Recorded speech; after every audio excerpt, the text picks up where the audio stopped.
You are listening to Historyman, a platform for historians, authors, and curators to tell their story of the American Revolution, where we walk in the footsteps of heroes and proclaim freedom reigns. We're here again with Richard Allen Morris, a retired Lieutenant Colonel, U.S. Air Force, and Vice President of the Piedmont Region's Sons of the American Revolution, and volunteer at the 96 Historic Site in South Carolina. Richard, we just finished the last episode, and it was the big battle, first battle of 96, where you had thousands of people converging on this little town, and they were all neighbors, right? Correct. And they were still trying to sort out exactly who was in charge of South Carolina, which cause was going to win the day, and in the midst of that big argument of who held sway over the government, these neighbors got together, and there were shots fired and people died as a result of this. So that was 1775. November 1775. It's before the Declaration of Before the Independence. Declaration of Independence, after Concord and everything up north, but still 1775. What happened then? Well, once they signed the treaty, these guys go off to their own homes and stuff. Now, some people think that they heard about the militia force they were putting together at Camden, and that's why it ended. Okay. I think they ran out of gunpowder. 3 days of shooting each other. They didn't have a lot of gunpowder to begin with. So, but whatever reason, they quit shooting at each other. Signed the peace treaty. And, of course, the peace treaty had a provision in it that it would be enforced regardless of who showed up. If you had reinforcements show up for either side, they still had to abide by this peace treaty. Well, not so much. On the 26th, Colonel Richardson shows up at 96. He has between 2,500 and 4,000 men, militia, patriots, that are going to track down these loyalists and arrest them and send them to Charlestown. So it's interesting. It's not just a rabble army of pitchforks and whatever. We're talking about someone with the ability, and now that they've made it to 96, he now has access to the enemy, and he's basing his actions on the authority that's been given to him to act, right? Correct. The provincial Congress had told him, you need to go arrest the leaders of this loyalist movement and send them to Charlestown. And he's in a bind. Oh, absolutely. Right? Absolutely. Right. So, I mean, he's got the authority to lead this vast army. If he shirks his authority, well, then he becomes an enemy of the state. So what did he do? This is what was called the Snow Campaign. A lot of people have heard, I don't know if you've heard of that. Snow Campaign occurred in December. It occurs around Spartanburg. Some of the leaders they caught right away. The guy that had signed the treaty, they arrested him. The colonel that had signed the treaty originally, they arrested him and sent him to Charlestown. They sent one of the Cunninghams to Charlestown. The other Cunningham brothers tried to get their brother before he got there, but they didn't make it, with a loyalist force trying to intercept them. So there's a lot of moving parts that are happening at the same time in December. They finally flee to Indian Territory, on the border of the Indian Territory, up around Spartanburg, what is currently Spartanburg. The Patriot force under Richardson find them where these guys had fled. Now, this is primarily the leaders. In other words, they didn't take a 2,000-man army with them. The rest of the guys are home with their family, taking care of their families, these loyalists and stuff, and they're just kind of staying out of it. These guys are after the leaders. Okay. So they show up at this place, and they called it the Snow Campaign. Now, the reason they called it the Snow Campaign, it wasn't snow when they started, of course, but 15 inches of snow dropped on them during this time period. They caught a few of the leaders. One of the Cunninghams got away, ended up in Florida.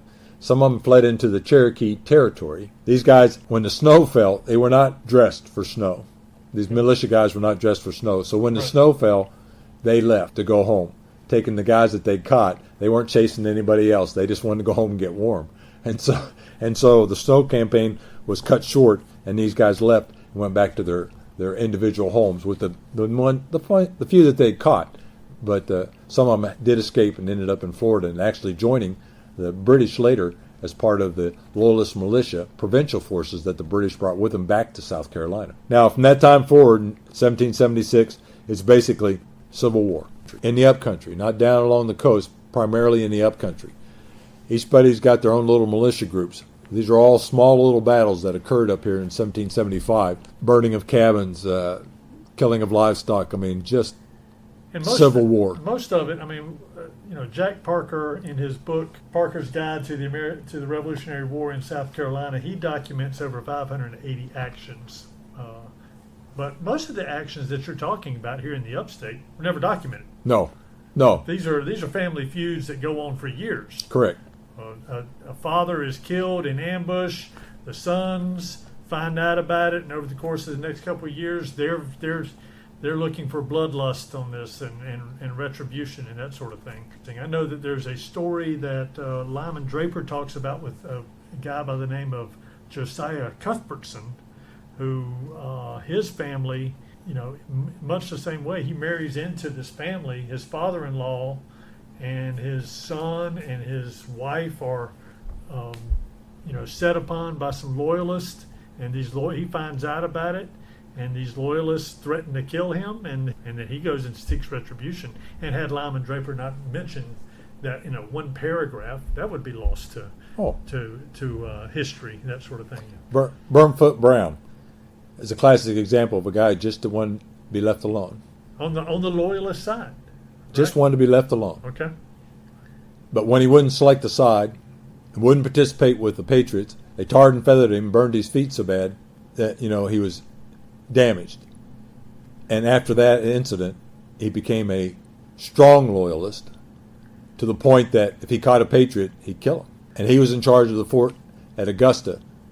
And that's exactly what happened. And we talked a little bit about the Cunninghams, and we talked about Will Cunningham, who they call Bloody Bill, sought his retribution, after the British, for the most part, abandoned the state, and this was like the last hurrah, and he was like, well, I'm not going to be I'm going to go seek some retribution while I have the chance to do that and have the authority to do that. But he was on the Patriot side at one time. He was. And the battle that occurred in 1776 down in Charlestown, he was forced to go down and man defenses at Charlestown. Well, he said, I didn't sign up for that.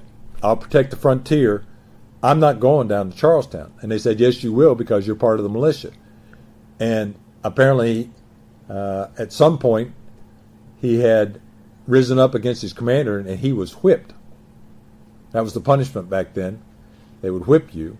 After that, he wanted nothing to do with the Patriot cause or the militia forces. Wasn't there something about his dad was injured or something, and then he walked on foot back to Lawrence or wherever it was and killed the guy at his dinner table, walked into the house and killed him. Shot him right there. Shot him right there. Yeah.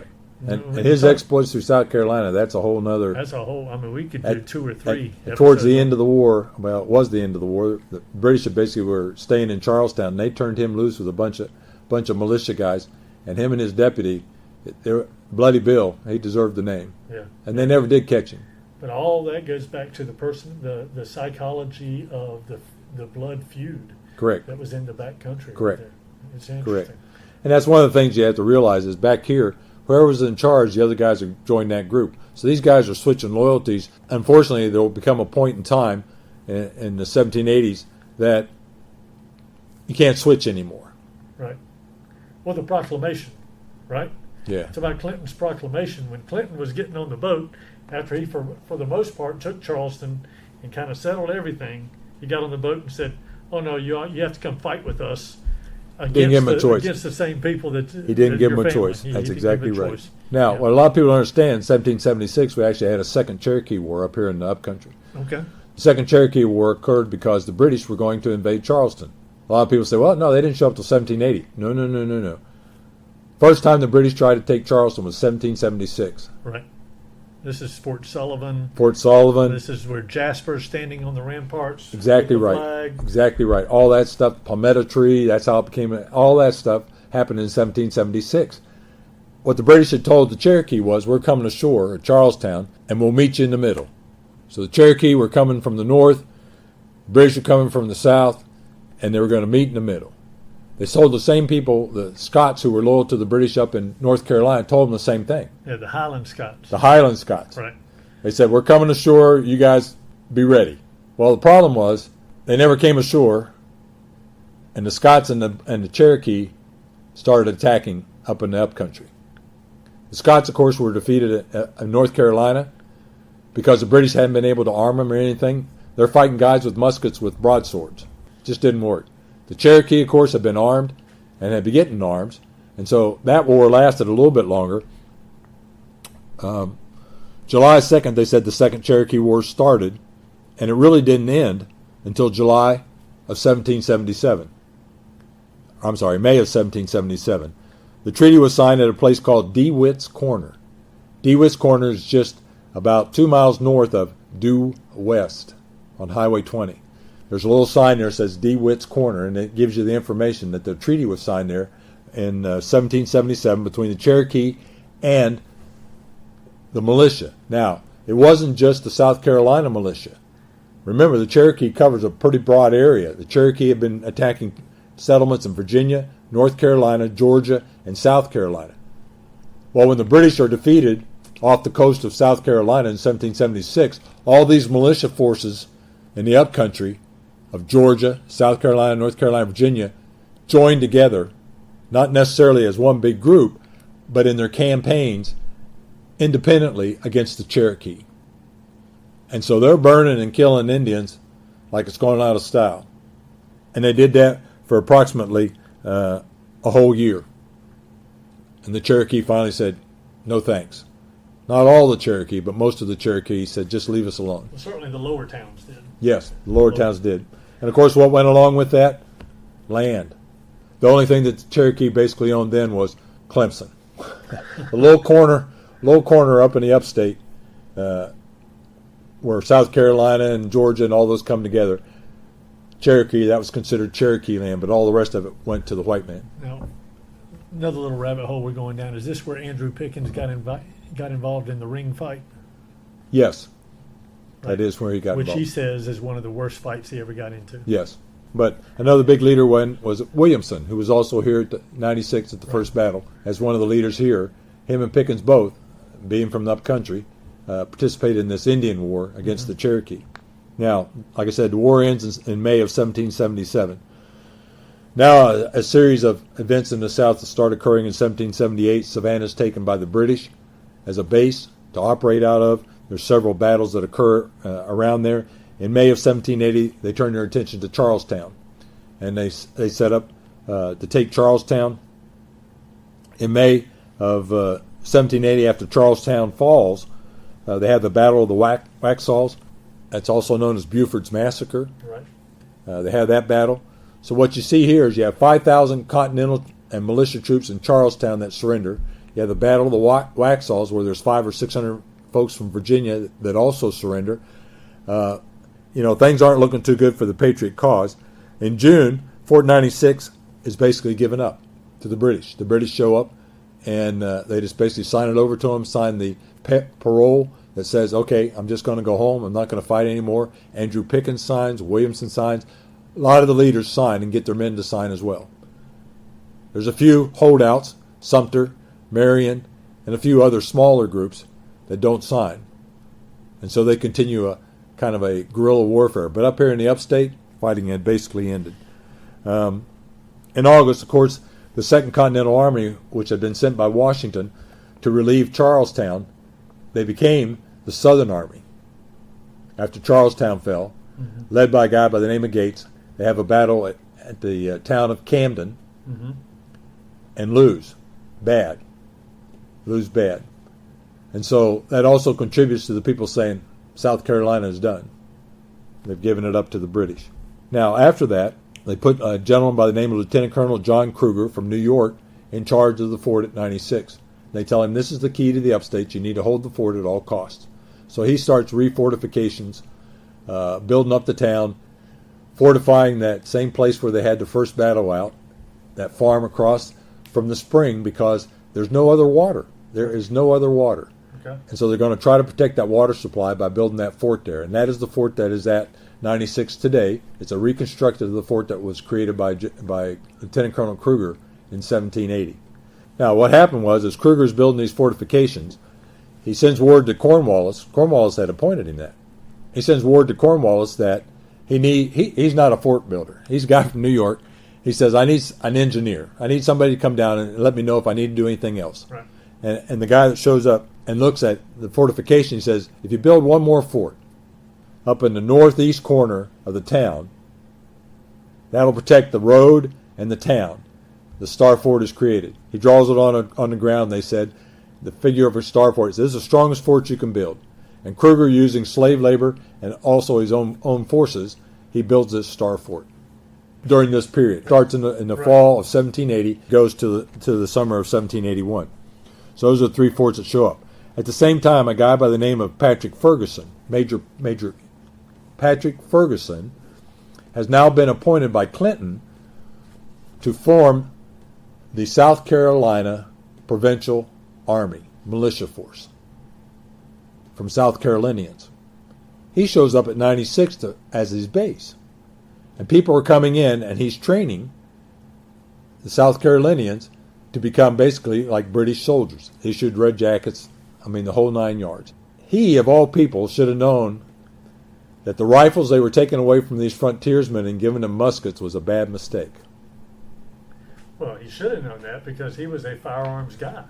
Firearms expert. He'd invented a gun, breech loading, as opposed to having to do the ramrod and everything. Mm-hmm. He was very aware. When you read some of his documentation about the battles and the fighting over here, he just praises the rifle. Yet the guys that showed up here with rifles, he took them away and gave them muskets because that's the way the British fought. You give them a red coat and a musket, and you have them line up and shoot at each other with bayonets. Well, from a provision standpoint, that's the provisions they had too. Exactly right. Exactly right. The rifle balls would not fit into. No. The musket balls Different would not gauge. fit into the rifle. Different gauges. So. That's correct. So he creates this little army here at 96, and then the wheels start coming off of Cornwallis's plans. Cornwallis has already turned after the Battle of Camden. He turns and heads into North Carolina. He's moving north because there was a plan afoot that they thought if they could capture Virginia, North Carolina, South Carolina, and Georgia, that they could possibly go sue for peace and let America become just the northern colonies. Because where most of the raw goods, farm goods, came from were Virginia, North Carolina, South Carolina, and Georgia. From an economic standpoint, the southern colonies held sway of the trade and that sort of thing. And the other thing was, it was a carrot to the French to stay out of the war. So a lot going on. There's a lot of backroom stuff going on that we kind of miss. Now, there's a little battle called Musgrove Mill that occurred about this time. Now Musgrove Mills was around the time that Camden is being lost. Camden's being lost, same time. Thomas Sumter, right after Camden is lost, he's hanging out in the wind on the western side of the Wateree River. The British follow up and catch him at Fishing Creek. So now, in the British mind, we got this. That's exactly right. Right. What they didn't know was those Over Mountain boys were coming to Charlestown. But it takes a while to get there from there. And so they hadn't quite got there yet. When they found out about Charlestown, they found out Waxhaws, Camden had fallen. All this is bad news, right? But these guys have come a long way. And they got a little group up at Musgrove Mill. Cornwallis has stationed a group at Musgrove Mill. And they say, well, we can take those guys. There's only about 200 of them. And so they hook up with some militia guys out of North Carolina, some militia guys out of South Carolina, and now the Over Mountain boys, and they're going to go to Musgrove Mill and take these guys. What they don't realize is Cornwallis had sent additional troops on their way to 96 that had stopped at Musgrove Mill. But they find out about it because someone comes and tells them before they get there that, hey, there's not 200 guys there. There's about 700 guys there. There's a lot more than what you think. And they said, well, they were tired at that point. Yeah. They couldn't, once they had gotten down there, they realized our horses are beat. We're beat. We're going to have to make a stand here. That's right. So what they do, though, but they set up, we can't fight them face to face, toe to toe, but so what we're going to do is set a trap. And so what they did was, they sent some guys down to the creek like they were getting water and stuff. And they knew they'd be in perfect view of the Loyalist troops, right? And of course, sure enough, the Loyalist troops see them and they give chase. Well, meanwhile, these guys have cut down trees and stuff back down the path and set up an ambush. So when these guys come across the creek and they get to that point, they let them have it. So now they capture a bunch of guys, they capture a bunch of ammunition and gun, just stuff. They capture stuff. And Cornwallis, who's up in North Carolina, goes, where'd those guys come from? We keep fighting guys and beating them. Where'd these guys come from? What in the world's going on? So he calls Major Ferguson here at 96 and says, I need help. So Major Ferguson is given the task of basically protecting Cornwallis' left flank as he's going into North Carolina. Well, I'm not going to go into that. It's a whole other story. Ferguson ends up at a place called Kings Mountain after threatening the Over Mountain boys, who turn around and come back over the mountains. It's the wrong thing to do. To meet Ferguson at a place called Kings Mountain. And, of course, Ferguson is completely destroyed. 700 men are captured. Ferguson is killed. Cornwallis retreats back into South Carolina because he doesn't feel like his left flank is secure. Right. And so the threat to North Carolina kind of weighs for a little bit. And not 3 months later, January. But Ferguson came out of 96. Correct. Right. He brought the troops out of 96. Right. So all those guys who were training here That's where he was. That's where his training base was at. They went into the mountains, got chased back out of the mountains, ended up at Kings Mountain, were decimated. So Correct. Now, who's at 96 at that point? Kruger. Kruger's still there. Because Kruger was not. He had his own force out of New Jersey, New York. Guys out of New York and New Jersey, plus a few loyalists out of South Carolina. Cunningham was there. Patrick Cunningham was in charge of the militia force from South Carolina, and he was in charge of the provincial troops from New York and New Jersey who had joined the British. And I can give you some numbers after that. January, of course, what happens? Well, meanwhile, all of this happens. Gates retreats into North Carolina with what's left of his army that was defeated at Camden. General Greene shows up to replace General Gates, who'd been defeated at the Battle of Camden. General Greene realizes he doesn't have enough provisions to provide for everybody, so he sends a guy by the name of Morgan out to the west with part of the troops, splits his force because they don't have food. They don't have forage, don't have anything. He sends Morgan out to the west and he said, if you have an opportunity, attack somebody. But, the big thing was just trying to keep everybody survive. Yeah, get some food, survive. So Morgan heads out to the west, and Cornwallis goes nuts because now he knows this force and he knows where it came from, and he sends Tarleton after him. Well, we're not going to go into that battle either, but that battle of Cowpens occurs. And, of course, we know that Tarleton was decimated. Right. All the troops pretty much destroyed. So now Cornwallis has lost his fast troops, the guys that go out in front of him that make sure everything's okay. Those guys are all gone now. And so Cornwallis basically decides he's not going into North Carolina, and he's going to settle down where he's at and get ready for the next campaign into the north, which occurs in March at Guilford Courthouse. Mm-hmm. Now, in between that, and this is crazy, between January and March, he tries to chase General Greene. Right. Coming from Cowpens, they've got to do something, right? He's got to do something. What did Kruger at 96 do?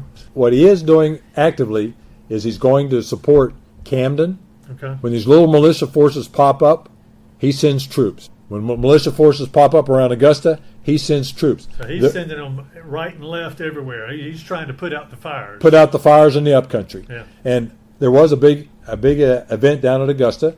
Militia forces got together. They were trying to take Augusta. And who shows up? About 500 guys show up from 96. And, of course, puts that out. The militia, retreats back into the woods. And that's what they're doing. They're supporting each other. These three forts are supporting each other in the upcountry. And that's what is happening at 96. It's kind of like the Linchpin for both areas. Right.